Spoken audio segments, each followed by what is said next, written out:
Welcome to another episode of High Output AI, where Elliot and Tom discuss all the tools and techniques that make AI happen.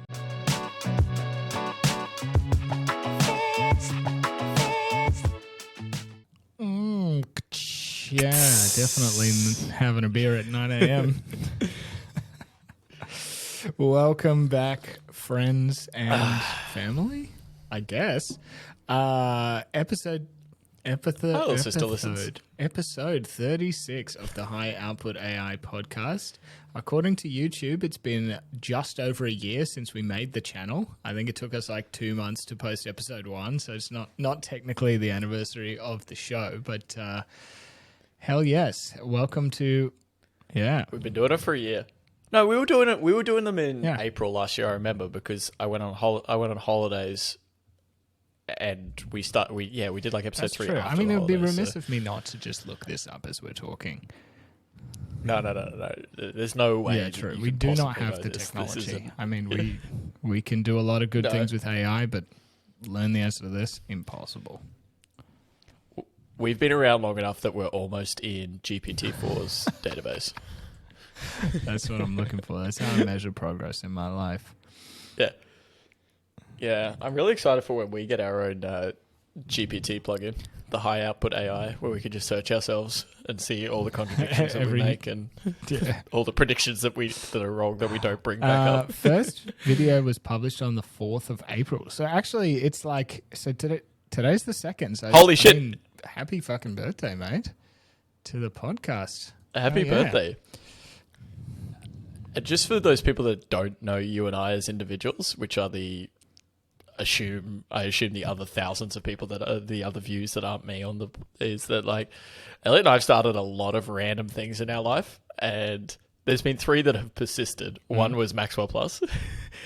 The second was our little group called Life Rafts, which is just us and some mates talking about our feelings. And the third is this podcast. We have a low strike rate for starting and doing things a year on, like all good people that fuck around and build fun stuff and have a lot of fun doing it. But like, we're still here a year on. Absolutely. Blows my mind. We've done well. Yeah, props to us. This is the, high five yourself podcast episode.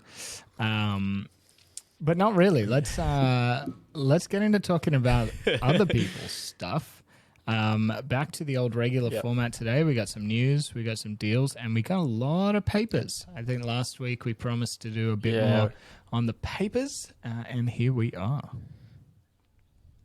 Yeah, we're going to go a bit light on the news and the deals this week, just kind of crack them out in the first 15 or so minutes and then spend most of the time on the papers because we did a lot of news and a lot of deals last episode. So, But before we jump into it, welcome to all the new subscribers. Welcome to all the new people commenting in the Discord, engaging, letting us know you're alive. We appreciate it. We appreciate it that for those that have been here for a year, whoever our first subscriber was that wasn't Elliot and I. Yeah. Thank you. Absolutely. And I mean, look, there will be one notable omission from this week's news, which is Twitter open sourcing its algorithm. I intend to dig into that at some point, but didn't make it before this episode came out. So if you're thinking, why didn't they talk to that? It was intentional. We didn't just not see it. Yeah. Well, we could just quickly ask ChatGPT to do a summary of it. I mean, what's the point of doing any independent research when you got ChatGPT, which can definitely talk about something that came out last week? Anyway, the news, the letter. Yeah, so the big news that came out this week, other than the Twitter algorithm that we'll definitely cover in detail in this episode, is a letter came from Elon and others being, what was it? The Future of Life Institute, which is a place out of, I think it's out of MIT. No, it's in Cambridge in Boston, and it's got a bunch of MIT smart people involved and a lot of big wigs and big names in the science and technology space, including Elon and Steve Wozniak.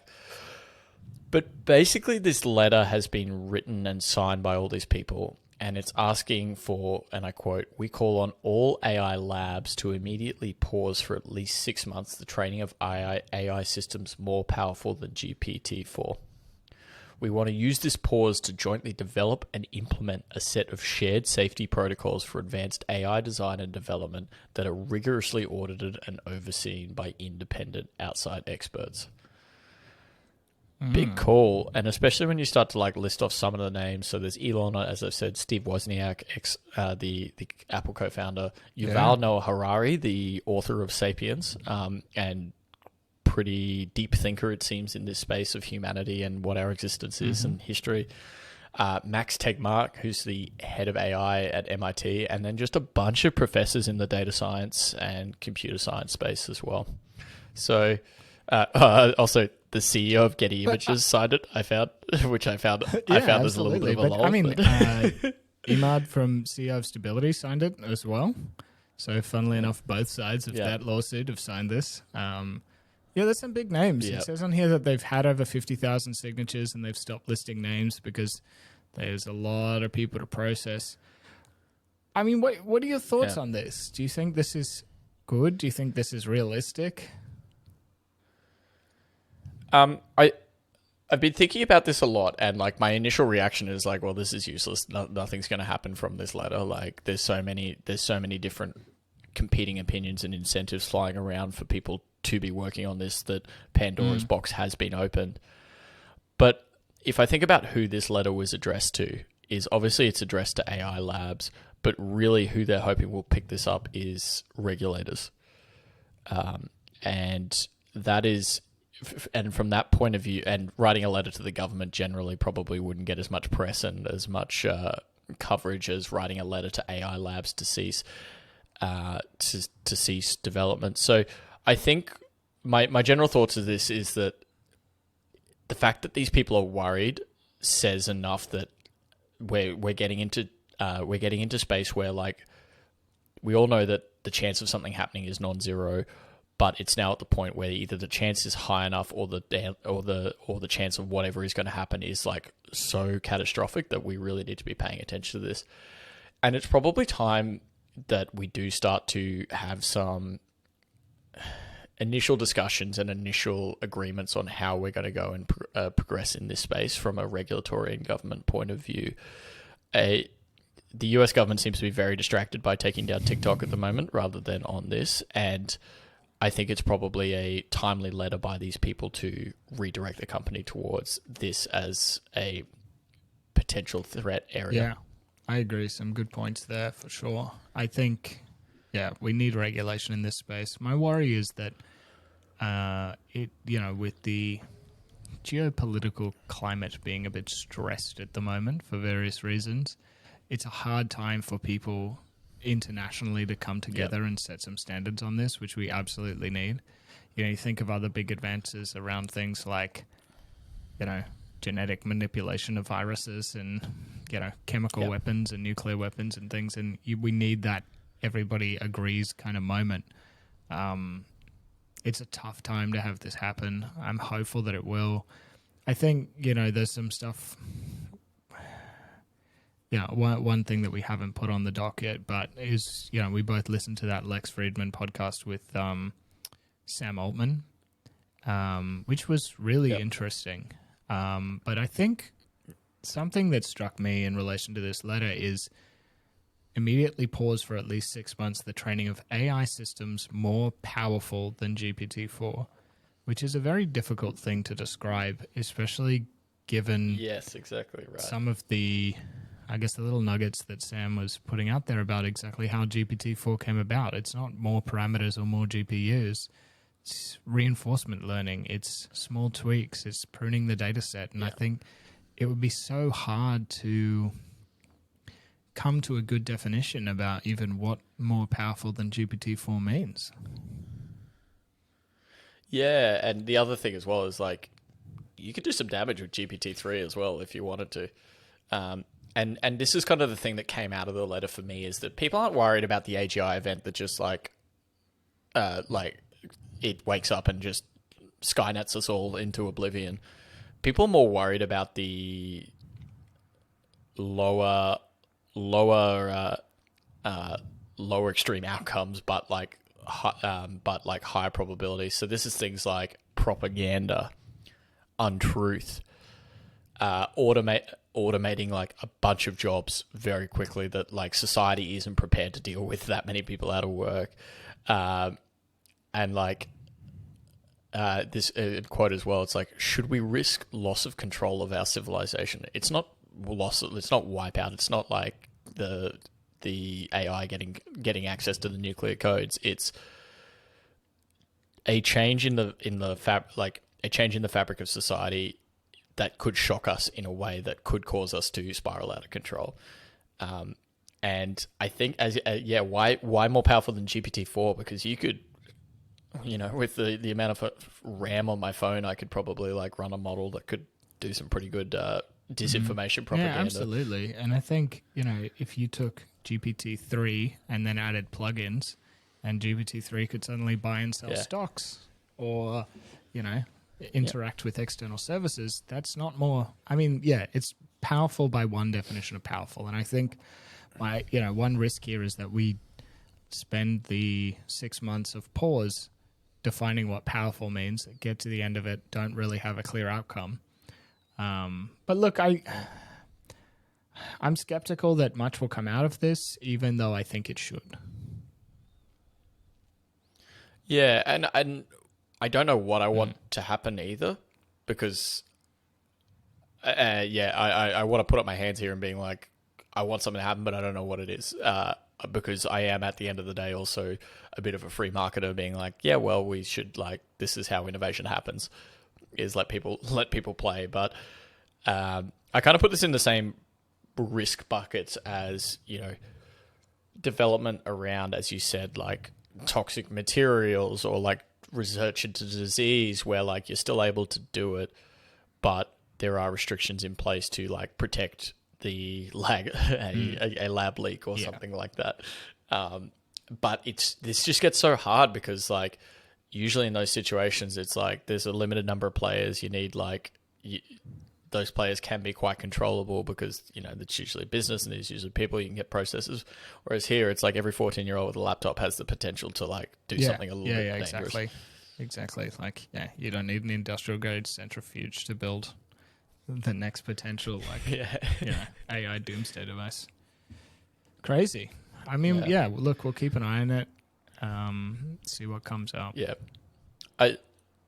And the only other thing as well is that like I do want to filter out that there are some people with some very vested interests with their competitors pausing for 6 months, such as or like people like such as the CEO of Getty Images and Stability. But I think that there's enough people who are thinking independently that seem to be worried about this, that it's worth paying attention to, especially if, I agree. And I think some of the papers we've got to talk about this week will kind of feed into some potential vectors for how this could go crazy. So it's a good mix of stuff, Ooh.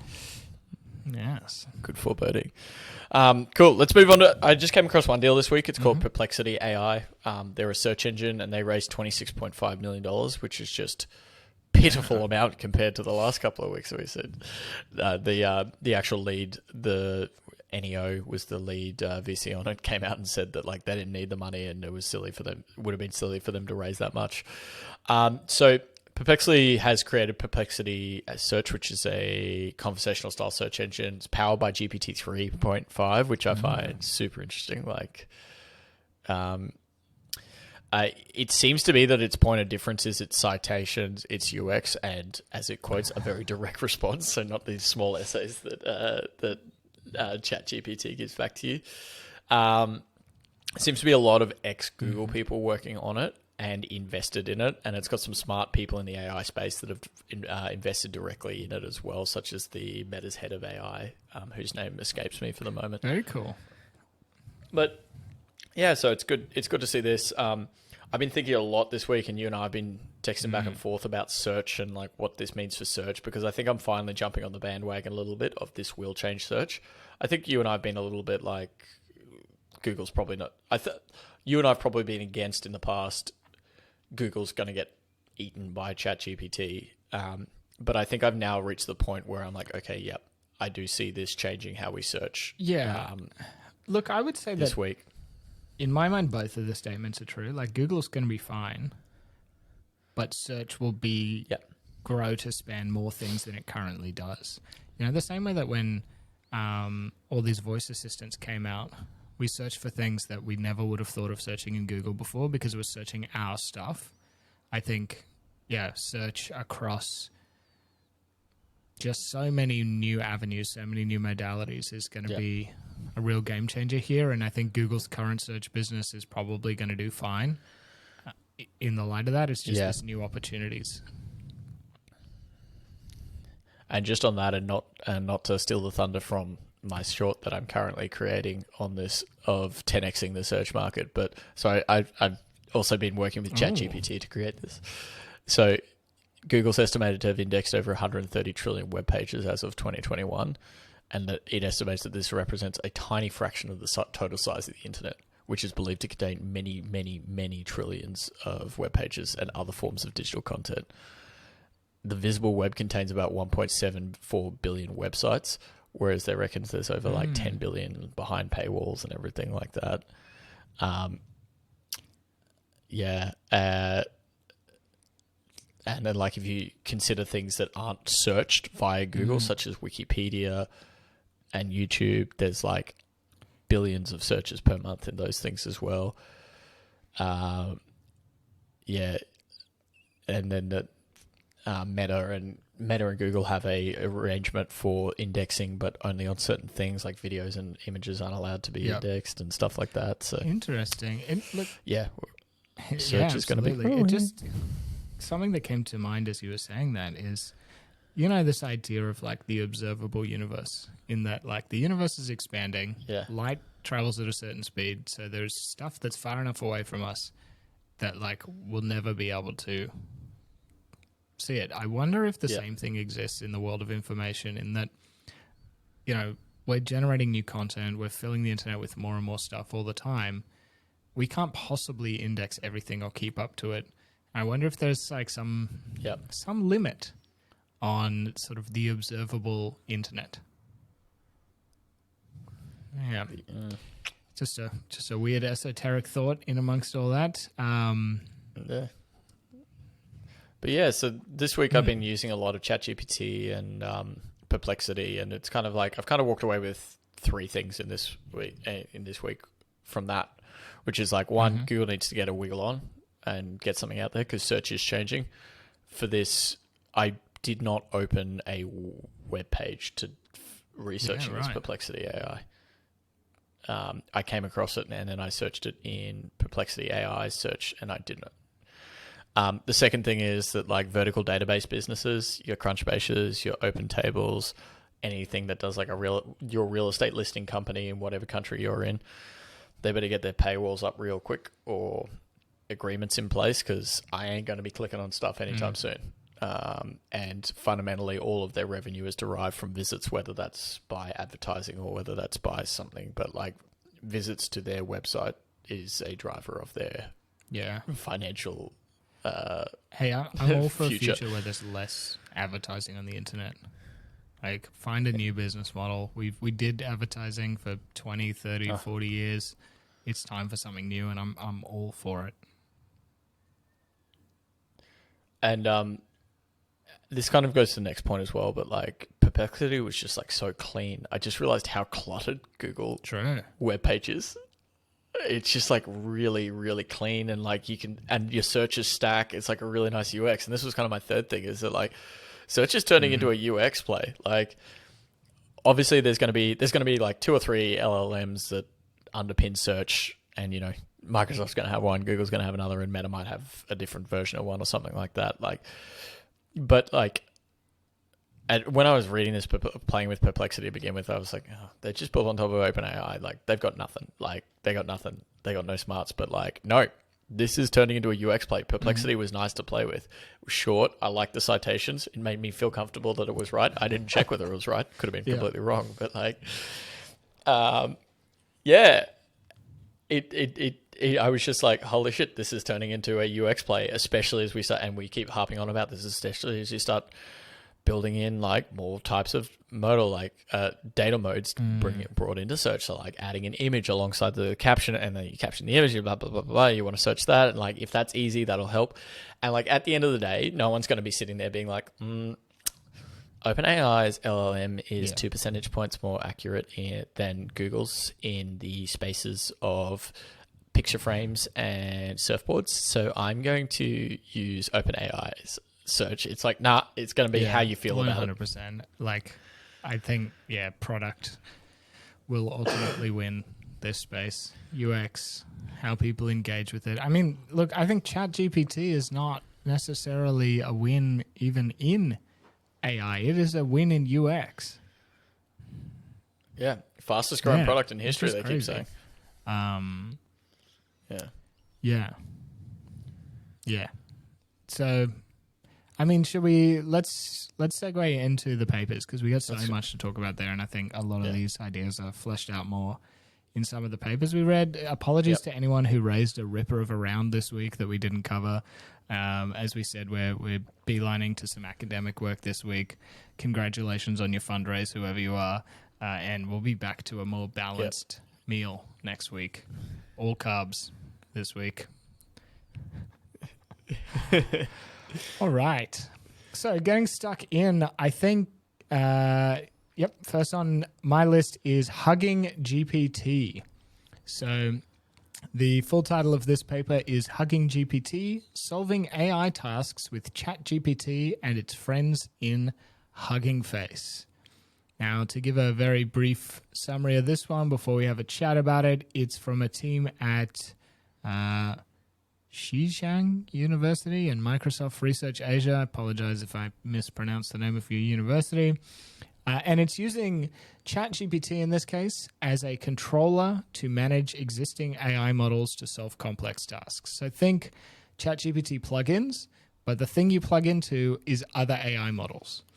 And so this ChatGPT knew about all the models on Hugging Face. You could ask it questions, say, look, I have this picture of a boy riding a bike. Can you give me a photo of a girl reading a book in the exact same pose as this one, and then describe that new image using audio? And ChatGPT looks through models in Hugging Face. It appears that it actually had the ability to run these models too. That's and then it strung these models together to give a description of what to do to make all of this possible, and presented the outputs. And I just think that's awesome. Like, I think, plugins have been huge. I think people are really underestimating how much good plugins are really going to change, again, unlock a brand new UX. And the fact now that it's AI plugging into AI, I think that's huge. Yep. Yeah. This is where it gets this is where it gets crazy. This is where it gets fucking wild, right? Like, this is at the point where we're like, hey, how do I ask the AI how to make itself better? That's where we're approaching. I would say so. And look, we wouldn't be good scientists if we didn't talk about some of the shortcomings here. So it was hard to evaluate this naturally. There's so many models. There's not good data sets on this. So a lot of the models were qualitative, human-generated feedback. It worked pretty well. But if you wanted to do this at scale, I think it would be very, very hard to train. And it's kind of inefficient, because in order to give its answer, it needed to evaluate a whole bunch of models, potentially run them, understand what they're doing, and reject a bunch of candidates along the way. So it's not at the stage yet where, you can expect a 2-second pause and then a massive, here's your trained AI pipeline with all the glue. But it's a step in that direction. I think it's really cool. Yeah. Oh, just a side note back to Perplexity. What I liked about their UX is they'll get a bit slicker with this as well, as they just stamp the first 15 words straight up, bang, done. And then they generate the rest after that as you're reading those first 15. So you're not sitting there being waiting, and you're also getting distracted by the typing. Anyway, sorry. When I first used ChatGPT, I loved the chat interface, but I think we need we need some setting like in the old Pokemon games where you could set the text speed to ludicrously fast, because after a while it gets kind of frustrating.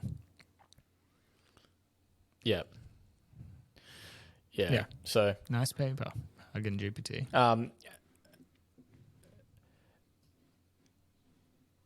My question on my question on this one for you as well was like, how like with the plugins, what like issues have you seen people run into so far with plugins of trying to like create plugins with and take GPT outside of its current bounds? Like a lot of people seem to be able to do whatever they want. Yeah, so far. It's going to be an interesting one given the very nature of large language models being text processing. I think we need these plugins to be able to have some sort of standard text-based interface, be able to do whatever they need to do externally. Let's just say it's a Python script. It needs to be able to run the Python and output some text as a result. And I think, as we get more sophisticated and more nuanced with that, the large language models are probably going to have a harder and harder time dealing with those results. So, that translation layer between the moving pieces is going to be so important. And I think that's why it's not an open plugin free-for-all. There's some very select plugins which probably took quite a bit of time to develop, because on both sides we need a language to action interface, which is not the easiest thing in the world to do. Yeah. No. But very excited to see how these plugins explode, and I hate to use the App Store analogy, but in a few years' time when we've got all these new apps in the App Store, it'll Absolutely. be exciting. I mean, you and I are big fans of products like Zapier historically, and I think this AI version of Zapier, where it can do things at your command and talk to external services in a very controlled way, which I think is important, and then do things based on the outputs of those, I think that opens up a ton of opportunity. It's the Office temp. You give it a good SOP and hope that it runs it correctly every time, and that a lot of doors are coming open because of this. Yeah. Instead of that joke of let's get an intern to do this, it's all about like let's get an intern that knows how to use ChatGPT plugins to do this. Who knows? Maybe the intern prompt engineer is still going to be a job worth having. Speaking of jobs disappearing, here's my job gone. Yes. Bloomberg GPT. This was my job's honestly done. one of the best papers from an academic paper perspective that I've read in the last 6 months. Yep. Yeah, and it's recent. It came out in the last 2 weeks, right, as well. Yeah, so we should caveat that these are recent papers, recent-ish, in that they're new, but we've read them this week. They might not be out this week. But Bloomberg GPT came out this week as well, and you and I both read this independently and then got some show notes together for it independently and put it on. So it's a good sign. It's a good sign that we wanted to talk about this. So team at Bloomberg, I'm very excited about this. So I'll just do a little bit of overview of what Bloomberg does, and then I'll get you to explain the mechanics behind it, if that's all good, seeing as we're both versed on this one. But so Bloomberg is a financial information company and news and media company, and they have quite a large amount of financial information that they've gathered over the last 20 years. And they've gone ahead and created Bloomberg GPT, which is a large language model for finance. It's about 50 billion parameters, and it's trained on financial data. And its size it's about 1/3 of GPT-3 size. And it's been based on the Bloom architecture, right? They budgeted about 1.3 million GPU hours of a training budget for it. And interestingly as well, they've got two kind of data sets that they've used on it. One is that they've got a generalized data set. So they built their own LLM from a generalized set as well, which is interesting rather than just piggybacking off someone else's. And I think this probably talks to the fact that they want to have this as a product as a company moving forward. So they wanted to own that aspect of it. But then they also used their 363 billion token data set, which was about the equivalent size as their generalized data set on Bloomberg data. And I'm just so excited for this for two reasons. One is that like I can actually see myself using this on day to day at work. I've already sent it around to all my colleagues at work, being like, this is going to change how we do something called comps, where you basically look for other companies that have been transacted, and it's a really painful search to try and find companies like that, and like to make sure you're not like getting some spurious bit of data and stuff like that, and it's a pain in the butt. This is a great example of AI. Like, I'm very excited to use it, and I think it's just such a good example of AI being used in a vertical application, plus the combination of proprietary data. It's and what I also found funny about this as well is that like Bloomberg's probably got the most data and the cleanest data, one of the cleanest data sets on financial information in the world. And there was this quote in it, which is, while we can increase the amount of general purpose training data, we are limited in the domain specific training data at our disposal. FinPile, which is the data set that their specific data set they created, is already among the largest domain specific training sets, and we do not want it to represent less than half of our total training. We're already getting limited by data, and it's the world's biggest data set in this space. Like, it's that's how crazy these models are getting. The Bloomberg, which is not known for any AI or machine learning, is already like, yep, we're tapped out on data. Yeah, it's kind of crazy. One thing that came up looking through what's in their general data set, which I found quite funny, is all of the Enron emails are in there. So watch out what Bloomberg GPT tells you to do with your finances. Yeah. For our younger listeners, Enron was a very famous fraud situation which blew up a company, and it was a situation where the company was such a blue chip company that it was too big to fail. Basically, no one expected it to fail. Then it just blew up overnight and lost and had zero money. 100%. Lost a lot of people a lot of money. Great, there's great. But you can see why they want that in there. You know, picking up that sort of stuff early based on signals, huge value. For a company like Bloomberg. So, look, this is taking a tact into the technical side. It's a 65-page document, which is wild. It turns out that a ton of the pages are in their references because for whatever reason, they chose a referencing style where when you list the final reference, you list every single author. And I found one paper where there was enough authors on that paper to fill 2.5 pages of the 65 pages. So, they could probably do with a little bit of et al. There. But anyway. Yeah, author 34 didn't really care whether they got mentioned on page 85 of it's the ridiculous. document. But anyway, look, it sets a hugely high bar to me about how this work should be presented. It has model information, training information, data set information, hyperparameters, how it was trained, where it fell over, mistakes they made along the way. And look, you're not going to get access to Bloomberg's data set probably anytime soon.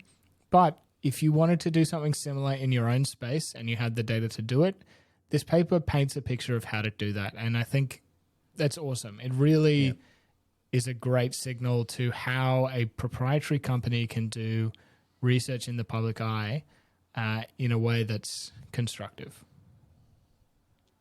Yeah. And then switching to the results, it seemed to do pretty well on general tasks as well. 50 billion parameters. You were hoping that you were at least, starting to see some decent results there. And it's the best model from a financial model point of view. I went through and looked at the tasks that they did though, and I didn't see really any application to what I do day to day. It seemed like a really good organizing test. Yeah, a lot of it, this is one thing that I thought was interesting is a lot of it boiled down to sentiment analysis. So is this news article positive or negative towards the financial future of the stock? Or is this, is it an S1 that they file in the US before they list? What's the overall sentiment of this? Does this contain these key points? Which I get, but one thing that again came up in this Lex Friedman podcast with Sam Altman was Altman said he wanted AI to bring some nuance back to the world. Allow us to have more nuanced discussions about things, not boil everything down to right versus left, wrong versus right. And I think boiling down articles just to single values of sentiment is a step in the wrong direction there. Yeah, I also think as well, like, what time frame are you picking on the sentiment, and like, what are you trying to measure with that sentiment? Was the sentiment correct in the long term or something? And they gave the example of like Microsoft cuts 10,000 jobs. Whilst negative can be considered negative sentiment, it could also be considered positive from a financial point of view, because now there's 10,000 times the salary, more profit in the company, etc. Like, so they, and I think Microsoft cutting 10,000 jobs is very context specific, right? Like, if everyone's been asking for them to cut jobs, like the shareholders the share price might get rewarded on the other side of that.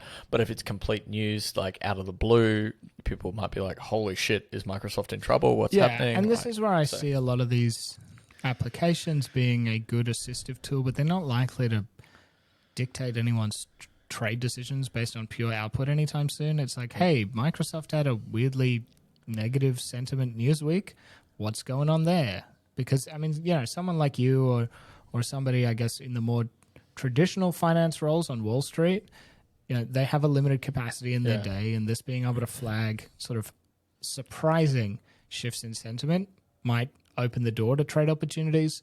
But I think it's still going to need some, I guess, human context to really decide whether it's just an off week, or the tragic thing is that so-and-so's CEO got hit by a bus, or, the good sentiment is, I don't know, so-and-so got married or had children, or some random, like, somewhat tangential thing. Divorced is a big one. What is it? The guy from Basecamp is, like, super into racing. It's like, if he wins a race, like a race car race, that doesn't say anything about the strength of his business, but it's probably a positive sentiment article. Yeah. No, I suspect, like, reading... So I got really excited about this being like, how's this going to change my job? And, like, eventually it'll, like, lead to things, and I, like, will improve my ability to research, because, like, I've tried to use ChatGPT at work a few times, and, like, it just reports numbers wrong and things like that, which... Yeah, I'm not expecting it to. I just was doing it for playing around with, rather than getting it to do my job for me. But it seems to me like Bloomberg, a lot of Bloomberg's for like customer-facing stuff is news, right? Like they have a lot of stuff which is like very specific niche access financial information. The Bloomberg terminal is that part of the business, but then they also have the news side of the business where it's very like what's happening, like financial analysis and stuff like that. And I suspect what they're like trying to like position this towards is like, right, we need to scour the web for everything, both on the social, and there's a lot of social media stuff in there as well, like about companies, and we need to be able to condense that very quickly for our journalists to be able to comment on and take and package up. And I suspect that's where this like, that's the first kind of like application for this is more internal rather than external. And like so much of it was just like, and I think you put this in your notes here, is just like searching through for the right company to check which company they're talking about. Absolutely. So hugely valuable. Awesome that they did this. One thing I saw is, they have a generative part to the model which can generate Bloomberg query language, which is the weird SQL-like syntax that you use to query their internal databases, which I think is super handy. Like it's a very niche thing. ChatGPT probably doesn't have enough info on it, and that can probably save people a bunch of time and get natural language queries on top of the database. Yeah. So very cool. No, anyway, well done, Bloomberg.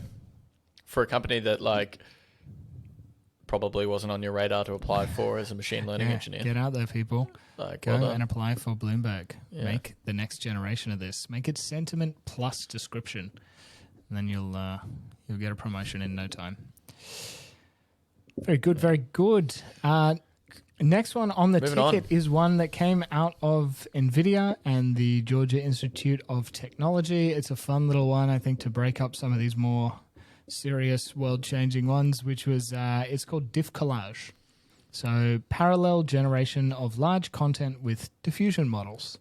So the problem they're trying to solve here is that, Stable Diffusion or Midjourney or anything else can generate images of a certain size. In the real world, we want images bigger than that.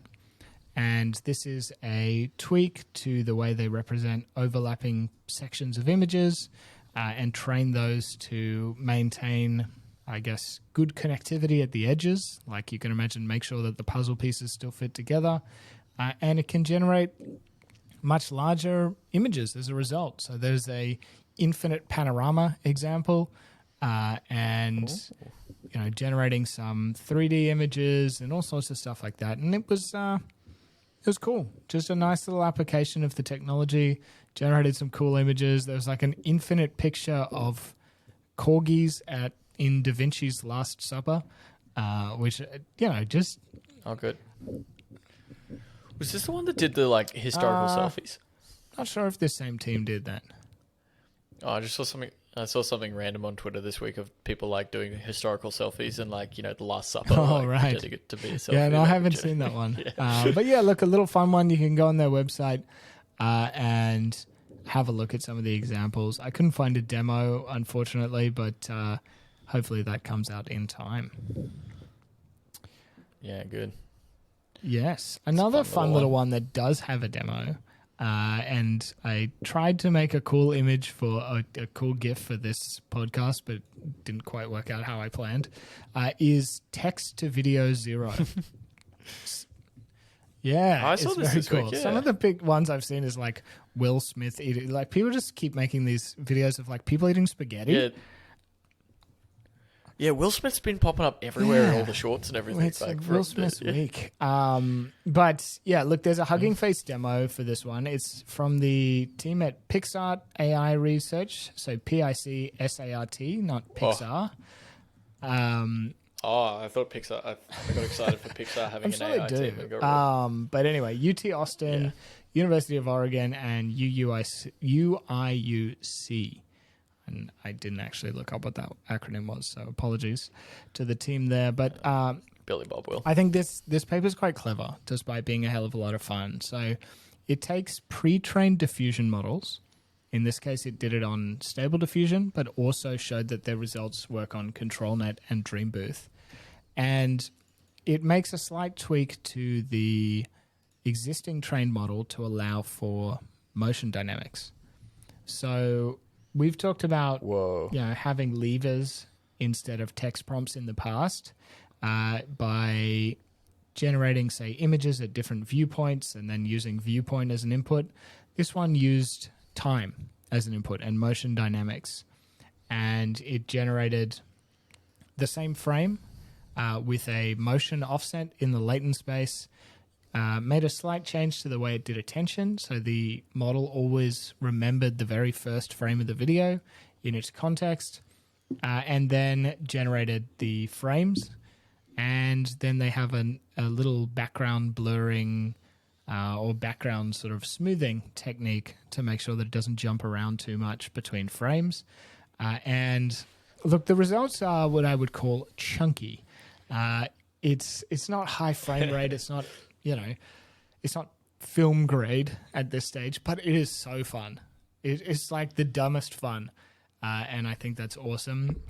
And I think, if anyone's ever used Giphy to generate GIFs based on, searching for something and then using an existing GIF, I can imagine this being in Discord or just, chat apps in the not too distant future once it gets a little quicker to generate just ridiculous meme level GIFs. Yeah, good. So yeah, have a play. Well done at the team of the University of Illinois Urbana-Champaign. Thank you, Billy Bob, for looking that one up while we were talking. Yeah, very good. Another one that popped up is Make It 3D. We've talked about a few of these before. High fidelity 3D creation from a single image with a diffusion prior. It's a bit wordy, but it's a cool paper nonetheless. Came from the team at Shanghai Jiao Tong University. I think it's Hong Kong University of something technology and Microsoft Research. Takes an image, generates a neural radiance field, and then uses textures from the original image to texture that 3D model. It's got a few more steps in between. Couple of the authors, the first two authors, were doing an internship at Microsoft Research when they did this work, which is very cool. That'd be a sweet gig for an internship. It looks cool. The results are good. I was pretty excited because there's a button that says code on the demo page, but that just leads to a GitHub repository with a README, which has the exact same content as the project page, which I think is a bit cheeky to claim that you released your code and not actually release any code. Yeah, it's waiting for Copilot to write it. Yeah, maybe that's it. Maybe that's the future. Just like README to repo. You just put a README in an empty repo, and then AI will do the rest. Yeah. Hey Siri, please, Yeah, please make code. No, don't actually do anything, Siri. Stop that. I didn't mean to. But yeah, good, a nice doggy. little one.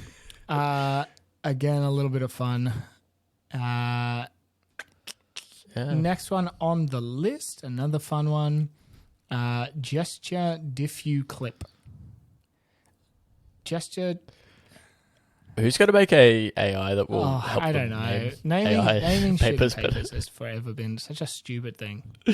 I still think that Minotaur acronym that we talked about a few episodes back takes the cake, where it was like the N was like the O was like the 6th letter of the 15th word. People try very hard to get cool names for stuff, and I don't really see the point. Actually, that'd be a really good fun little we'll do it on the show if someone makes this acronym maker for AI papers. Actually. So this one is a gesture diffusion model with clip latents. There's a video demo on YouTube. It's from the team at Peking University.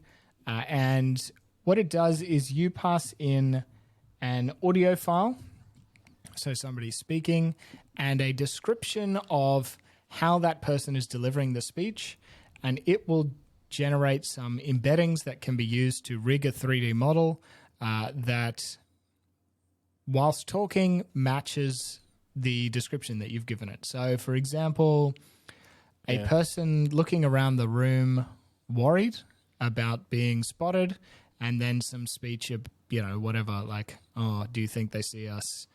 Is this a good hiding spot? Blah, blah, blah. And it will generate some movements to try and couple those two things together. Yeah. Wow, very cool. Yeah. I can see, video games and movies and stuff. You can see, Yeah, exactly. Like this guy, I don't know. It's tempted to be like, oh, shit, OpenAI's, they've done it all. They've done it all. We can never make another model, right? Like, because OpenAI's got such a head start on everything. But then, like, you realize, there's going to need to be like so many nuanced applications that there's going to be so many millions of great companies and great research that pops up around it, like this, like. Yeah, exactly. Yeah, this. I think it's cool. I'm sure it'll come to gaming before it comes to cinema. You can imagine, generative audio plus situational based movements and things, and even if it isn't fully replacing hand rigged animation, you could imagine generating a whole bunch of like storyboard level animations and then comparing different ideas. What if we had them scared? What if we had them pacing around nervously? What if we had them breathing heavily after running for a long time? And compare them and then use that as a base. So it's cool. I think, so it's using CLIP, which is that contrastive learning. So for those unfamiliar or who don't remember, what that does is it takes, in this case, the sentence and it makes an embedding. And it takes some pre-trained animations and makes an embedding. And it makes sure that the embedding of those two very different modalities is close to each other in the embedding space and far away from other embeddings in the embedding space. So you want the animation of somebody breathing heavily after a long run and to be close to the embedding for a sentence, breathing heavily after a long run, but far away from lounging about casually by the swimming pool, in both the animation for that and the description for that. And I think, there's so many opportunities here to train these sort of contrastive models and these joint embedding spaces. I do wonder if what's going to come next is, we're going to embed all of these things independently. So make a very good gesture embedder and a very good text embedder and image embedder all on its own, and then train sort of an intermediary model that transforms those domain-specific embeddings into a nice little contrastive space, because you'd like to be able to plug and play as much as you can with these. I think it'll be hard to do, but a lot of potential there if you can work out how to do it. Yeah. No, it's another great little application. It's in line with our prediction of AI in video games in 2023 as well, which is always important. We only make this show to show that we can make good predictions, just so you know.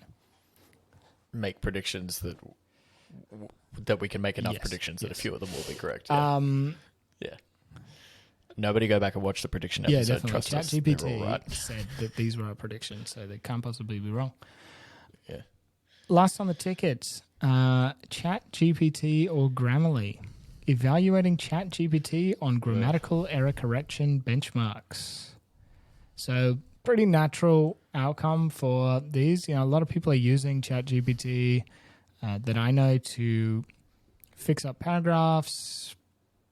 Yeah, exactly. Editor mode, right? Yeah. So this is a team from Chinese University of Hong Kong and Tencent AI Lab, which took ChatGPT, Grammarly, the commercial product, and CEVTOR, which is the current state of the art, and compared them on some grammatical error correction benchmarks. What they found was pretty interesting. So ChatGPT didn't do as well as either of the others, and they put that down to the test being very biased towards making small corrections. So putting a comma in or making minimal changes to the text, whereas ChatGPT seemed to favor making large systemic corrections to sentences. So, whether that's good or bad, I'm not sure. They said, the phrasing they used was ChatGPT makes less under-corrections, so it's really good at correcting stuff, but it makes more over-corrections. So it might, rather than put a comma in, it might rewrite an entire sentence. I think it highlights something that I think is really important as we look at all of these different models, is that in this case, I think the test was poor. So, we evaluate a lot of these large language models on a lot of standard benchmarks. The Bloomberg one, for example, and everything else is evaluated on some pretty well-known standard benchmarks. And I think that's important, but it might miss the point in some cases. And we need to make sure that the quality of the tests that we're running continue to improve, and that people who are evaluating these models have a really good understanding of what these different tests are and why they're important. You can't just blindly accept that, got a bigger number on the HB275 test, so it must be a better model. Yeah. I think I would sum this up as saying this paper does not predict whether Grammarly will still be a company. and I know Grammarly has just launched a bunch of AI features in their premium product, so I'm sure they'll do just fine. I think, But at the same time, ChatGPT has now become the fastest growing product, and people are already using it, and before you know it,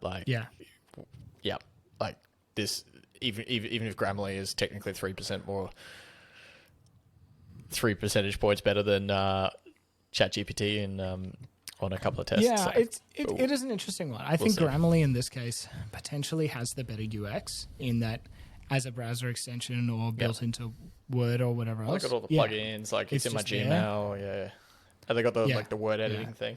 So we'd need an alternative for that. We'd need Gmail to release something like fix and send. Could Microsoft or Google buy them? Sure. Yeah, exactly. Sure. But that's that's a wrap. That's the ticket, man. We got through a lot of stuff. Boom. as we Yeah. promised, a big week for papers. So hopefully you all enjoyed that. Do let us know what you think of the format, either in the YouTube comments if you're on YouTube, I think Spotify lets you feedback on episodes, or join our Discord. We've got some people coming in there having lively chats. We post a lot of extra links in there that don't make it onto the show. So please do come talk to us there. We're excited to grow that some more. Show notes are literally getting posted there as I speak in advance of this episode getting dropped. Spicy. All right, good stuff. Yeah. Anything else you want to touch on, mate? I was going to ask you about the Lex Friedman, what you thought of the Lex Friedman podcast offline, but might as well do it with the microphones rolling. I liked it. It was... This is the Lex Friedman and Sam Altman interview that came out this week. It was good. It was a little esoteric at times. I think it does highlight that Sam Altman is very savvy in this space. I think the way he views the future of AI is self-aware and positive. I think he says, excuse me for being a tech bro utopiast for a minute. So I think he's aware that there is a lot of realism needed in this space. I think it was interesting to hear what we speculated a couple of weeks ago, that GPT-4 wasn't, a trillion, billion, zillion parameters, but it was a shift to technique, a shift to evaluation methods, and that seems to be the path going forward. Yeah. Yeah, I remember starting the interview with him. He claims being transparent and building in public, right? And we've been critical of how little information we have on GPT-4. And I was sitting there in my head with all my biases being like, oh, you're not transparent, blah, blah, blah, blah, blah, blah, blah, rah, rah, rah, rah. And then he asked Lex Friedman a question. And he said, would you open source GPT-4?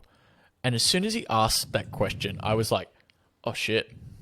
Yeah, no, you probably don't want to let people fuck around with this thing just yet. And I kind of realized how in my own head, how biased I'd been about well, he said they're transparent, but they're not transparent. But then at the same time, they're dealing with some powerful stuff here. There are very real implications of getting this wrong. And just look at Google as the example of we are holding back releasing stuff because we cannot afford to get this wrong. And I just suddenly realized, I was like, I don't know what I want from you. I don't know what I'd want here. And my kind of takeaway from this was there is no perfect answer here. We're gonna build models that are biased. We are gonna build. It's not gonna be as open as I would like things to be, or it's gonna be too open. There is no right answer. But I just got comfortable that Sam Altman is the person dealing with these questions and problems. He seems like a person that thinks about this deeply and cares and wants to do it right. And don't get me wrong, the interview is full of aphorisms and throwaway sentences, and he'd make a great politician for how he managed to avoid answering actual questions. But I came away with feeling more positive about him and OpenAI than definitely. I think something he said stuck with me, which was he has a visceral reaction against the AI telling him what to do, telling him you can't ask that question. When they were talking about some of the protections they've put in place around making sure GPT doesn't tell you how to make bombs or murder people. I think in the same way, I have a bit of a visceral reaction against OpenAI saying, we'll tell you how this is going to be used and how this should be restricted. It's who the hell are you to make this decision for all of humanity? Yep. As Lex Friedman said, the power is in very few people's hands. Yeah, and that's the thing I think a lot of people are struggling to get comfortable with is, especially from a company that has its weird history of being open and then closing the doors, it's very much who are you to decide? Why do you get to dictate the future here? Yeah. Which I think, coming back to the start of the show is why this letter in many ways is so important, is that, one company cannot decide the future of all AI for humanity. It's too much power to wield. Yeah. I'm just reading my notes through this as well, as I took on this, and he said that he wanted to see oh god, I've lost it. he really wants to see like a democratic version of this and a like constitutional style decision of body making, but he's like he likened it back to the creation of the United States, where like everyone got in a room and kind of hammered out what they wanted, and I'm like, yeah, and see also that like happen. it's not without its own set of flaws, like yeah, yeah. I don't think there's an easy solve for anyone on this. We're also not going to get it right the first time. I think whatever we do, we need to have channels to continue to adapt. yeah, and on the whole, I still want the development to happen. I do. And like, I don't want to be that person that runs an AI podcast and be like, oh, I just run an AI podcast because it's going to happen. Yeah. Might as well talk about it. Like, no, I actually do believe that the future of humanity does slightly depend on a step change in development like AI can provide. And with great risk, great reward comes great risk at the same time. So, I mean, fucking motor vehicles are extremely dangerous and potential agents for chaos. You need a license. You have mandated insurance. Everything gets registered, and the world ticks on. Maybe you need a license to use certain AI products. Yeah. Splitting the atom was could have given us it could have given us clean power for the rest of life before we know it, and obviously led to other wonderful developments, but at the same time it gave us the most destructive weapon ever created. So exactly. So look, I'm hopeful for the future. I am forever an optimist in this space, and I'm by no means one to try and slow things down. I was telling Tom before the show, I finally bought a new computer. Got me a nice juicy 40 series graphics card, so you can expect a little bit more actual brass tacks AI work in the live streams. Jump on YouTube if you ever want to catch those. So hopeful for the future, hopeful in humanity, but we got to do this right. We can't be reckless cowboys because it's too much at stake. it is. Well, mate, let's leave it there before we get too more philosophical. And good stuff. Well, thank you for another wonderful episode, mate. Always a pleasure, and thank you everyone for listening, subscribing, and doing all that good stuff. And we will see you next week for episode 37. Bye-bye.